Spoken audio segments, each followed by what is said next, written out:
आदिम तीर्थंकर प्रभु आदिनाथ मुनिनाथ, आदि व्याधि अजमड मिटे तुम पद में मम मात। चरण शरण है आपके तारण तरण जिहान। भव दधि तट तट ले चलो करुणा कर जिने राज। बोलिए 52 गजा के अतिशयकारी आदिम तीर्थंकर बड़े बाबा आदिनाथ भगवान की, परम उपकारी संत शिरोमणि आचार्य गुरुवर विद्यासागर जी महामुनिराज की, परम पूज्य मुनि श्री 108 दुर्लभ सागर जी महाराज की। भक्ति के दो रूप होते हैं, एक तात्विक रूप और एक व्यवहारिक रूप। वैसे तो सब चीज़ों में दो होते ही हैं, एक निश्चय और व्यवहार। आप लोगों ने सुना होगा, निश्चय से और व्यवहार से। तो भक्ति भी तात्विक रूप से तो तत्व दृष्टि से देखा जाए तो भगवान में और हम में कोई फर्क नहीं है। 2 दिन ऊपर चूलगिरी पर बैठ के अभी ध्यान लगाया तो उसमें एक ही चिंतन आता था कि अपने में अनादिकाल से कर्म का बंध है, आत्मा तो शुद्ध है, आत्मा में अनंत शक्ति है, उसको पहचानने की जरूरत है। हम क्या करते हैं, पहचान नहीं पाते और उसको दबाते चले जाते हैं, तो वह शक्ति उद्घाटित ही नहीं हो पाती। इसलिए जो आप हैं प्रभु वही तो मैं हूं, जो आप हैं वही तो मैं हूं। अपन ऐसा बोलते हैं कि हम सब प्रभु के अंश हैं। एक संस्मरण याद आ रहा है, आचार्य श्री जी का चातुर्मास ईसरी में चल रहा था, 1983 की बात है। 1983 में वहाँ पर आचार्य श्री जी के पास में एक वैद्यराज जी कलकत्ता से आते थे, ब्राह्मण थे, लेकिन वो कलकत्ता के वैद्य जी अच्छे जिज्ञासु प्रवृत्ति के थे। उनके मन में जैन धर्म के प्रति श्रद्धान था और कई प्रश्न उठते थे। जब वो जैन धर्म को थोड़ा थोड़ा पढ़ते थे तो एक दिन आचार्य श्री जी से बोले, आचार्य श्री जी हम सब ब्रह्मा के अंश हैं।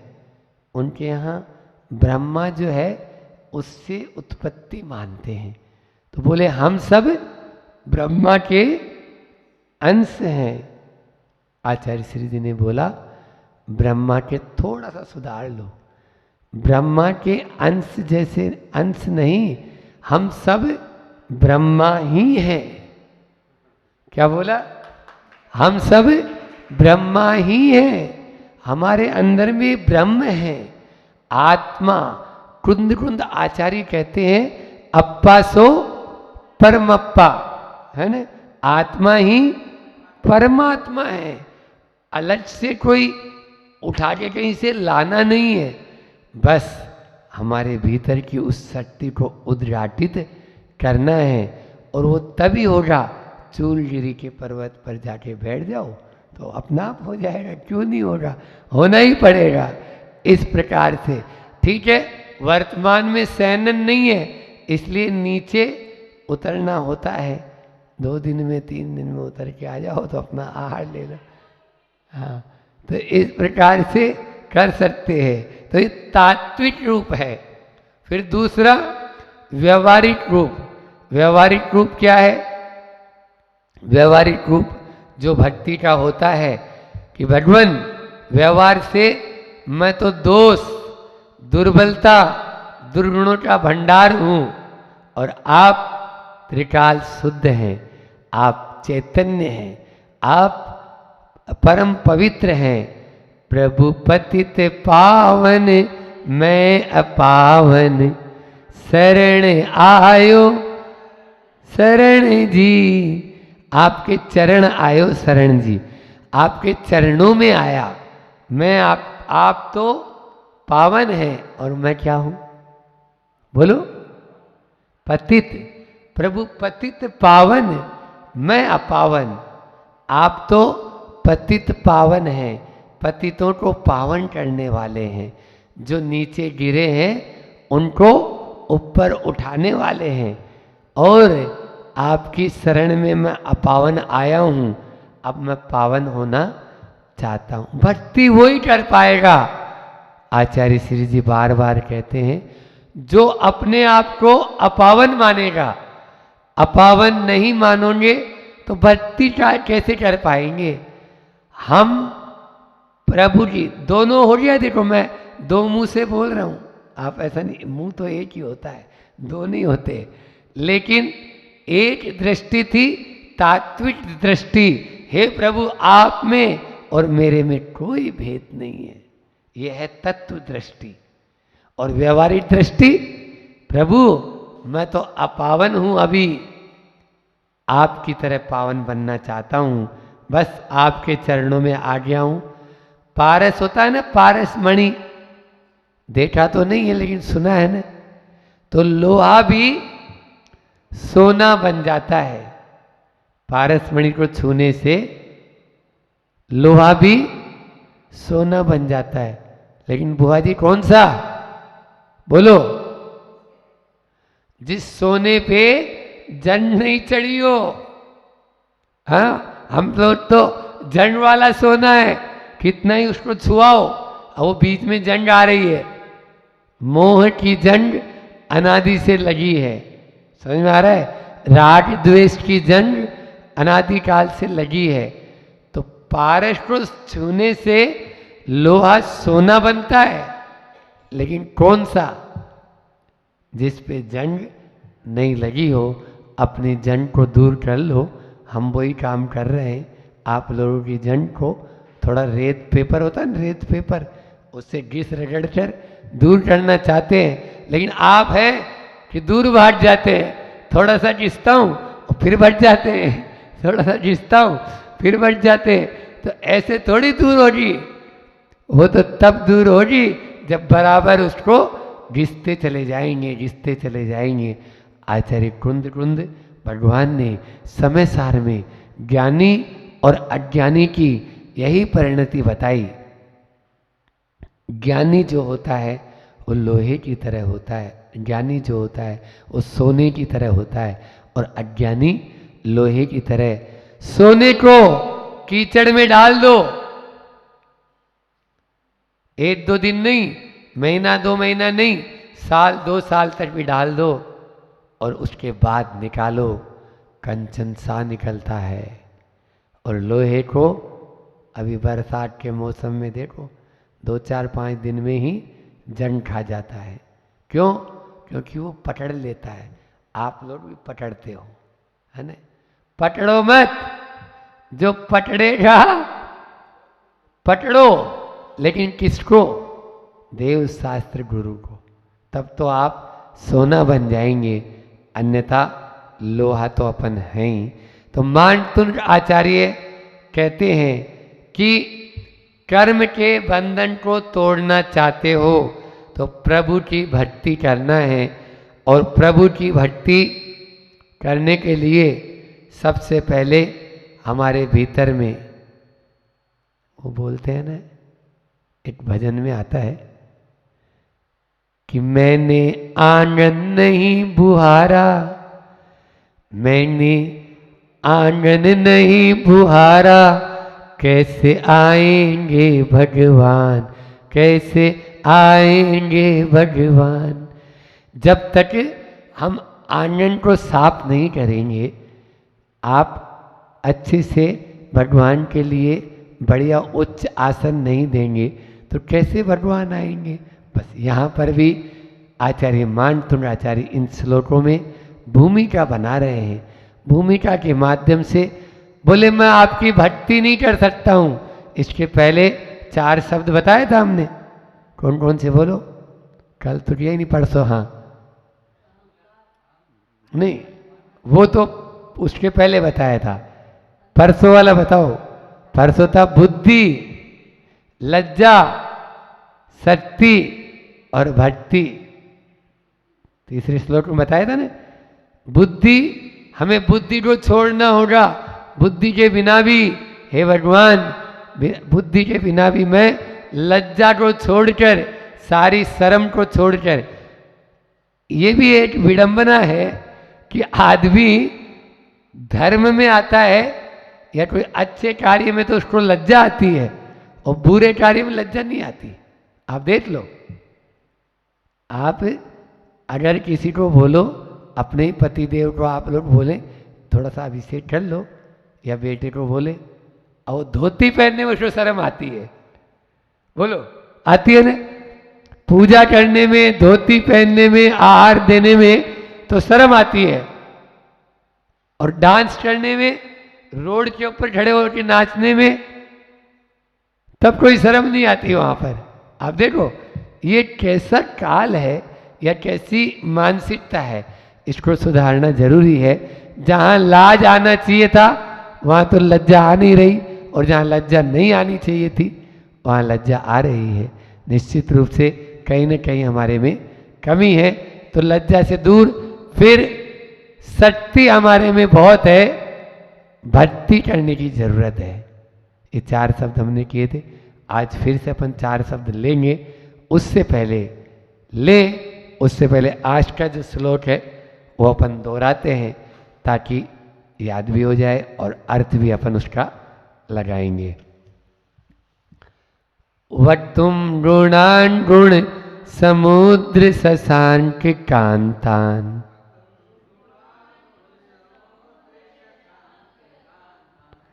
वक्तुम गुणान गुण समुद्र शशांक कांतान। बोलो,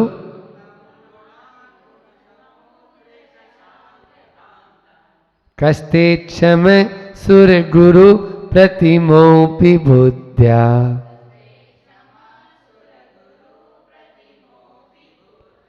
कल्पांत काल पवनो दत्न चक्रम,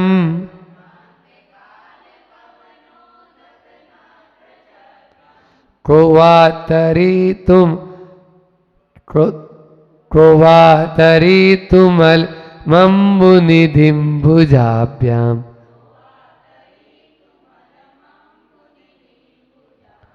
बहुत ही अच्छा श्लोक यहाँ पर दिया है कि आचार्य मानतुंड आचार्य अपनी असमर्थता बता रहे हैं, और इससे पहले अल्पज्ञता कि मैं तो इतना ज्ञानी नहीं हूँ, जैसे इंद्र लोग हैं रोज नई नई भक्ति करके आपकी भक्ति करते हैं, उतनी भक्ति मैं तो नहीं कर सकता हूँ, लेकिन आज असमर्थ होते हुए भी मैं अपने में भक्ति के लिए तैयार हुआ हूँ।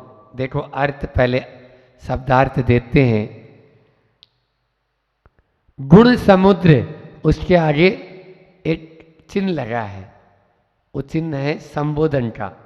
तो जैसे ही संबोधन का चिन्ह लग गया तो उसमें हे बोलने की जरूरत नहीं है, लेकिन जब हिंदी अर्थ करेंगे तो हे गुण समुद्र, भगवान को क्या बोलेंगे?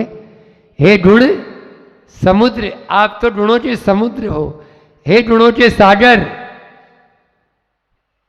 ते आपके, ते यानी आपके, कसते था ना दूसरी लाइन में, तो उसमें कहते आपके शशांक कांतान, शशांक बोलते हैं, शशांक चंद्रमा की कांति, और वो भी कैसी? उज्जवल, कांतान यानी उज्जवल। तो आपके चंद्रमा के समान उज्जवल गुणान, द्वितीय है गुणों को, वक्तुम कहने के लिए, बुद्ध्या बुद्धि के द्वारा, सुरगुरु, सुरगुरु का मतलब होता है सूर्य यानी, बोलो पीछे बताइए बहन, सूर्य यानी इंद्र, इंद्रों के गुरु बृहस्पति बोलते हैं उसको। क्या बोलते हैं? इंद्रों के गुरु कौन? बृहस्पति। तो बृहस्पति के प्रति में है समान, बृहस्पति के समान अपि भी कह कौन क्षमय सक्षम है। क्षमय यानी सक्षम, सक्षम बोलते हैं ना, क्षमय। कल्पांत काल, अब ये एक चरण पूरा हो गया, एक चरण पूरा हो गया। ये है मतलब दृष्टांत। दृष्टांत ये है, दो चीज होती है, एक होता है उदाहरण और एक होता है उस उदाहरण के द्वारा समझाने वाली बात, है ना। अपन बोलते हैं ना जैसे फिर ऐसे, बोलते हैं ना अपन। यहां पर भी हे भगवान, हे गुणों के सागर, आपके गुणों को उज्जवल चमकते हुए चंद्रमा के समान धवल गुणों को कहने में जो सुरगुरु हैं, बृहस्पति हैं, वो भी सक्षम नहीं है। वो भी सक्षम नहीं है, तो मैं कौन खेत की मूली हूं? मैं कौन खेत की मूली हूं? जो इंद्रों के गुरु बृहस्पति है वो भी आपके गुणों को नहीं कह सकते हैं। कैसे? उदाहरण दे रहे हैं, बहुत अच्छा। अब दृष्टांत क्या है वो सुनो। कल्पांत काल, कल्पांत काल का मतलब होता है, कल्प काल जानते हो ना, तो कल्प के अंत में, कल्प यानी अपना युग, बोलते हैं ना 10 कोड़ा कोड़ी सागर का एक कल्प होता है। कितना? 10 कोड़ा कोड़ी सागर का एक कल्प। तो एक कल्प बीतने के बाद में दूसरा कल्प चालू होता है। इन दोनों के बीच में 7-7 दिन के 49 दिन की भीषण वृष्टि होती है। यदि अवसर्पणी काल है तो अच्छी वृष्टि होगी, और उत्सर्पणी काल है तो खराब, आग बरसेगी, हाँ, भूकंप आएगा और तूफान आ जाएगा, पानी ओला वृष्टि होगी। इस प्रकार से पूरी जमीन सपाट हो जाएगी, कोई भी नहीं बचेगा, पेड़ पौधे कुछ भी नहीं बचता। ये होता है कल्पांत काल। क्या बोलते हैं? प्रलय काल। इसको हिंदी में अपने हिसाब से क्या बोलो? प्रलय काल। उस प्रलय काल में पवन, एक तो प्रलय काल हो और फिर पवन यानी प्रचंड वायु, उद्दत उछलते हुए, उद्दत यानी उछलते हुए, नक्र चक्र, नक्र चक्र का मतलब होता है मगरमच्छ, नक्र चक्र का मतलब मगरमच्छ। अम्बु निधि, समुद्र को तरितुम तैरने में कोवा कौन पुरुष अलम समर्थ है। देखो अर्थ समझने की कोशिश करो। जब अपन पढ़ते हैं ना हिंदी संस्कृत, तो अगर एक शब्द का भी आपको अर्थ याद रह गया ना, तो आप पूरे श्लोक का अर्थ लगा लूँगा। अब इसमें क्या आया? नक्र चक्र। अच्छा, महाराज जी ने बताया था नक्र चक्र का मतलब होता है मगरमच्छ। नाम वाला में, धनंजय नाम वाला में नक्र चक्र शब्द आता है मगरमच्छ के उदाहरणों में। तो मगरमच्छ का नाम है। ऐसा समुद्र जो बिल्कुल उफान पे हो, खूब उसमें लहरें उठ रही हो और भयंकर बड़े बड़े मगरमच्छ हों, क्या कोई उसको? सामान्य समुद्र, पहले बात तो समुद्र पार ही नहीं हो पाता है। अब उसमें यदि तूफान आया हुआ हो, सुनामी आई हुई हो, तो और ज्यादा खराब। उसमें भी बड़े बड़े मगरमच्छ हों किलोमीटरों के, तो क्या कोई अपनी भुजाओं से पार कर पाएगा? बोलो दादी, कर पाएगा? नहीं कर पाएगा। तो जिस प्रकार से ऐसे समुद्र को पार करना कठिन है, वैसे ही आपके गुण रूपी समुद्र को पार करना कठिन है। 4 शब्द अपने सामने आए। सबसे पहले तो गुण समुद्र, फिर अम्बु निधि, अम्बु निधि, अम्बु निधि। जल के पर्यायवाची शब्द होते हैं ना, अम्बु यानी जल, अम्बु यानी जल। दूसरी क्लास में पढ़ा होगा आपने, जल के पर्यायवाची शब्द नहीं पढ़े? वारी, तोय, हाँ, नीर, इनमें निधि शब्द जोड़ दो तो समुद्र बन जाते हैं। निधि शब्द जोड़ दो तो तोय निधि, जल निधि, या धी जोड़ दो तो भी बन जाएंगे। निधि नहीं, जल धी, तोय धी, वारी धी। वारी धी आता है कि नहीं आता है? वारी धी अपने इसमें आता है, कल्याण मंदिर आदि में भी पढ़ा तो है पाठों में।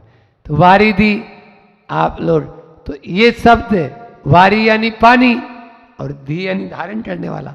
पानी को धारण करने वाला कौन होता है बोलो? समुद्र। तो निधि जोड़ दो, धी जोड़ दो तो वो समुद्र के पर्यायवाची शब्द बन जाते हैं। रत्न जोड़ दो तो भी समुद्र के पर्यायवाची। राशि, राशि भी जोड़ दो, अंबु राशि तो ये समुद्र हो गया, है ना? तो इन राशि, इस प्रकार से तो ये समुद्र के पर्यायवाची। फिर एक शब्द आया शशांक और एक आया था इंदुबिंब। इंदुबिंब यानी भी चंद्रमा और शशांक यानी भी चंद्रमा। तो मैं आपसे ये कहना चाह रहा था, इन चारों शब्दों को ले, गुण समुद्र, फिर अंबु निधि, इंदुबिंबम और शशांक, ये चार शब्द अपन लेंगे आज। तो इनमें सब में चंद्रमा जैसा शीतल होता है, जैसा शांतिकारक होता है, सूर्य में प्रताप होता है और चंद्रमा में शीतलता। रात्रि में देखो आप, चांदनी रात होती है, दिन में आदमी झुलस जाता है गर्मियों में, लेकिन रात्रि में राहत महसूस करता है। कुछ भी नहीं हो, पंखा, कूलर, एसी कुछ भी नहीं हो, तो भी उसको शीतलता महसूस होती है। हम लोगों के लिए कह रहे हैं आचार्य भगवान इसमें कि शीतलता पाना है तो गुण समुद्र के चरणों में आ जाओ। क्या बोला मैंने? आपको चंद्रमा जैसी शीतलता प्राप्त करनी है तो भगवान के चरणों में आ जाओ, शांति और शीतलता मिल जाएगी। अब उसको पाने के लिए एक शब्द आया, क्या आया? अंबु निधि। अंबु निधि, अंबु निधि मतलब समुद्र। अभी बोला मैंने सागर, तो आपको सागर बनना पड़ेगा। हमारे नाम के आगे सागर लगा रखा है। यदि आपको भगवान बनना है या भगवान की जैसी शीतलता पानी है, ठंडक पाना है, तो सागर बनना पड़ेगा। सागर का मतलब क्या होता है पता है? सागर गहरा होता है, सागर विशाल होता है, सागर बड़ा होता है, खूब बड़ा जो होए, जिसका दिल बड़ा हो, जिसका दिल विशाल हो और जो गहराई जिसमें हो, वो होते हैं सागर, वो होता है सागर। भजन में आप लोग गाते हो, ये सागर से गहरे हिमालय से ऊंचे, इन्हें कौन नापे, इन्हें कौन छुए। इस प्रकार से होता है। तो निश्चित रूप से समय हो रहा है अपना, बुद्धि के माध्यम से, बुद्धि के बिना। आज फिर आ गया इस वाले श्लोक में, देखो बुद्धिया शब्द आया या नहीं आया? बुद्धि के द्वारा भक्ति कर रहा है कौन? जिसके पास में सुर गुरु, देवों के गुरु, वो भी बुद्धि के द्वारा आपके गुणों को गाने में, बोलने में समर्थ नहीं है। सारे बोलते हैं, सारे समुद्र को शाही बना दें और सारे वृक्षों की कलम बना दें, तो भी भगवान आपके गुणों को गाया नहीं जा सकता, लिखा नहीं जा सकता। इसी प्रकार से सारे, देखो भगवान के गुण अनंत हैं और हमारे पास शब्द संख्यात हैं। क्या बोला मैंने? भगवान के गुण अनंत हैं, शब्द संख्यात हैं। कैसे हो पाएगा? अनंत ऋणों को आप अपने संख्यात शब्दों से कैसे कर पाएंगे। तो इसके लिए बहुत अच्छा चिंतन आया मेरे पास में कि सूरज ज्योतिपुंज है, विशाल है, लेकिन सूरज की आरती उतारनी है तो कोई दूसरा सूरज लाऊंगे क्या? बोलो, सूरज की आरती उतारनी है तो कोई दूसरा सूरज लाके आरती उतारेंगे क्या? किससे उतारते हैं? एक छोटे से दीपक से। जिस प्रकार से भगवान सूरज की आरती हम छोटे से दीपक से उतार रहे हैं, उसी प्रकार से आपके अनंत गुणों को हम संख्यात शब्दों से भी अनंत बना देंगे, उनको अनंत कर देंगे। अनंत कर सकते हैं निश्चित रूप से अपने भीतर की भक्ति उद्गार के माध्यम से ही होता है। एक बार ऐसा हुआ कि एक अंधा था, वो अंधा रोज मंदिर जाता और भगवान की भक्ति करता। एक दिन एक पैसे वाला व्यक्ति, अच्छा अमीर व्यक्ति था, अकड़ थी पैसे की, अमीर क्या था, थोड़ी बू तो आ ही जाती है, तो अकड़ थी, वो भी मंदिर में गया। देखा अंधा भगवान के सामने भावों से भरकर भक्ति कर रहा है और ये अपने थाल के थाल चढ़ा रहा है, लेकिन अंधे के पास तो कुछ नहीं, गरीब था, अपनी एक मुट्ठी चावल चढ़ा दी उसने।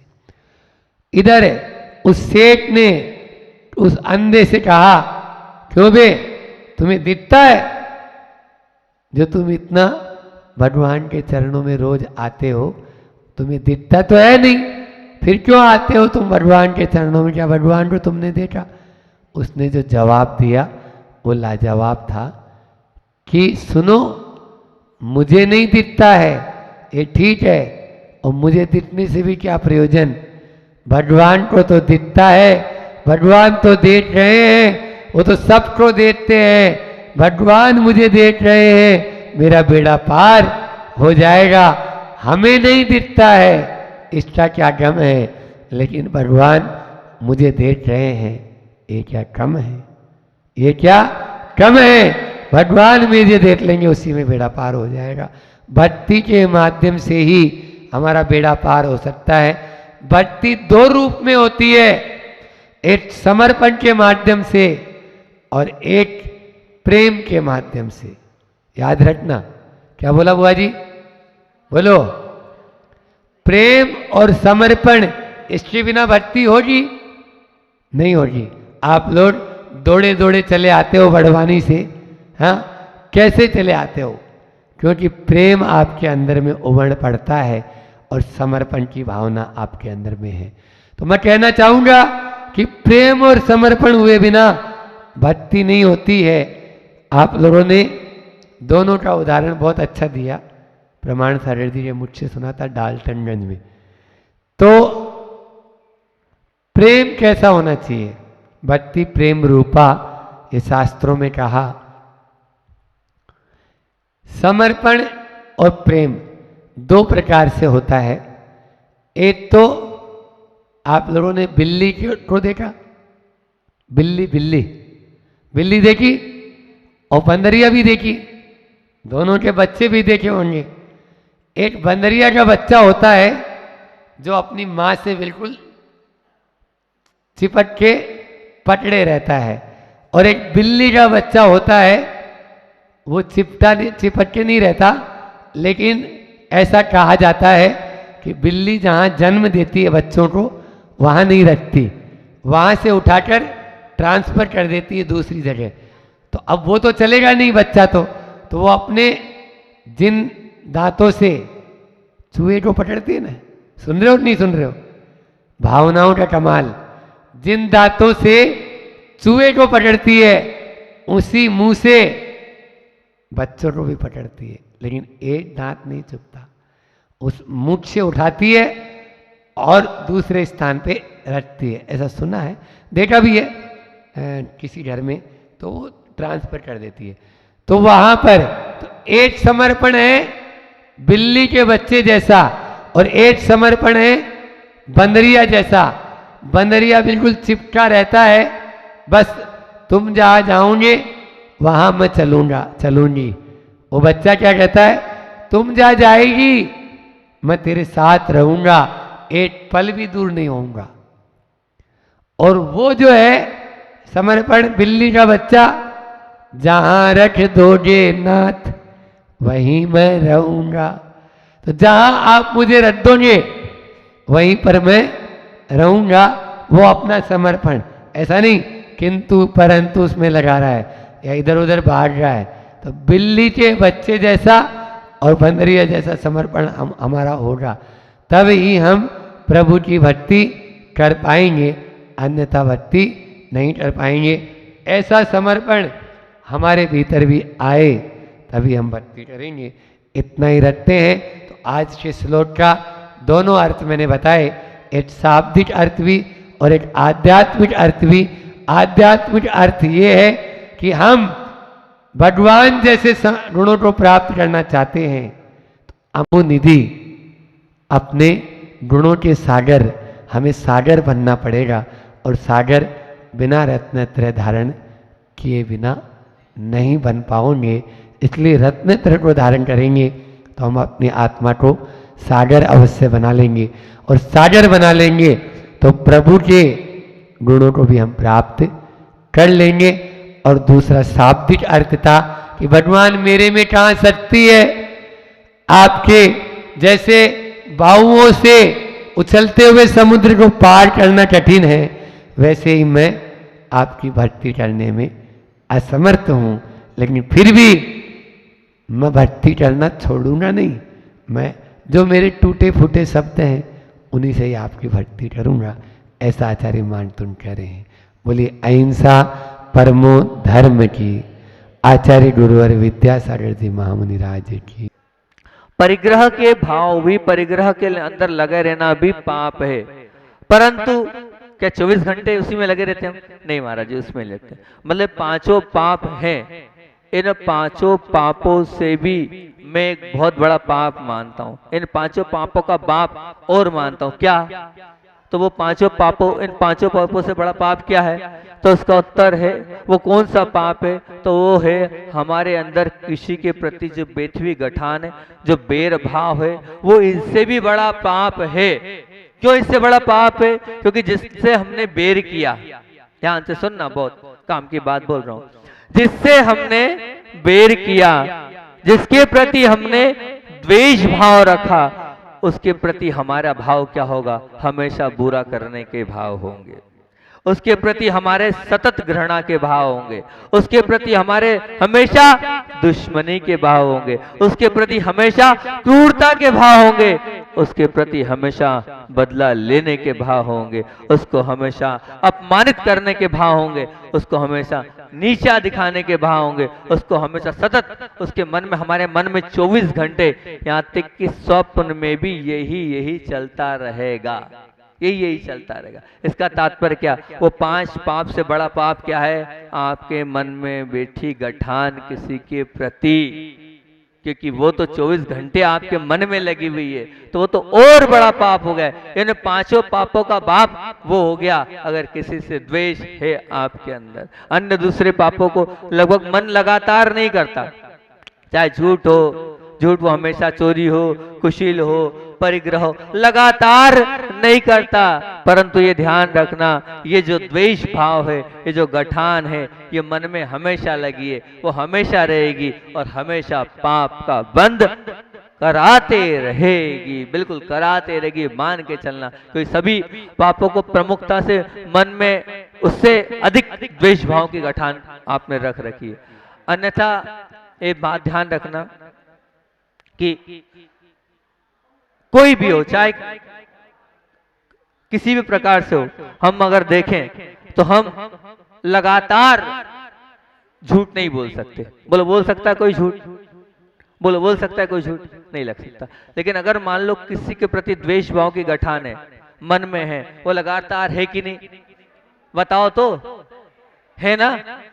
आज भी है, कल भी रहेगी, 10 साल बाद भी रहेगी। तो वो बड़ा पाप हुआ कि नहीं? हुआ ना? हुआ ना? हुआ ना। तो अगर मान लो विदिशा वालों सच्चे दिगंबर बनना चाहते हो तो मन में जिसके प्रति गांठ है उसको छोड़ देना।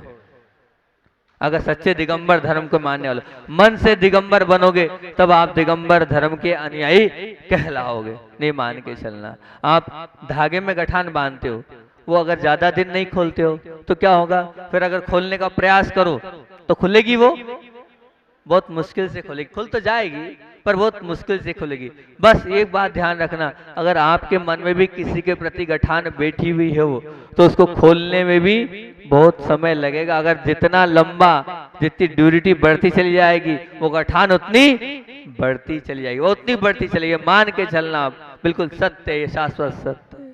गठान हर जगह होती है। वो गन्ने में भी गठान होती है। गन्ना आपने देखा है? देखा तो वो गन्ना, उस गन्ने में भी गठान होती है, लेकिन वो गन्ने की भी जो गठान होती है ना, थोड़ा बहुत तो मिठास देती होगी, थोड़ा बहुत, भले उतना नहीं देती, थोड़ा तो देती होगी।